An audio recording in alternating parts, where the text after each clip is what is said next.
দীর্ঘদিন ধরে কলামনখালী গ্রামের বিএনপি নেতা ও সাবেক চেয়ারম্যান আসাদ ও মাসুদ জোয়াদ্দারের সমর্থকদের মধ্যে বিরোধ চলে আসছিল, এমনই মন্তব্য করেছেন পুলিশ ও স্থানীয়রা।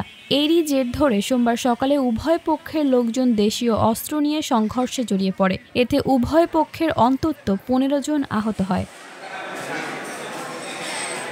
তাদের উদ্ধার করে ঝিনাইদহ সদর হাসপাতালে ভর্তি করা হয়েছে। খবর পেয়ে পুলিশ ঘটনাস্থলে পৌঁছে পরিস্থিতি নিয়ন্ত্রণে আনে। উত্তেজনা নিয়ন্ত্রণে এলাকায় অতিরিক্ত পুলিশ মোতায়েন করা হয়েছে।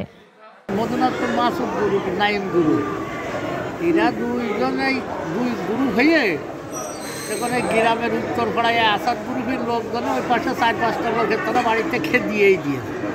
বাড়িতে বেরিয়ে আসলে ওরা ঢাল ঢালা নিয়ে পুলিশ এসে তাও মানে সব শুদ্ধ আইসেতে। তো তাও লাস্টে করে আমরা যখন সিনেমা ওই জায়গায় দাঁড়িয়ে তখন সামনে একটুকুন ঘুরে দাঁড়াইছে আর শুরু হয়ে গেছে। আহতদের শরীরে ধারালো অস্ত্রের এবং ইটের আঘাতের ক্ষত রয়েছে, তবে তাদের শারীরিক অবস্থা শঙ্কামুক্ত বলে জানিয়েছেন সদর হাসপাতালে জরুরি বিভাগে কর্তব্যরত চিকিৎসক সুলতানা মেফতাহুল জান্নাত।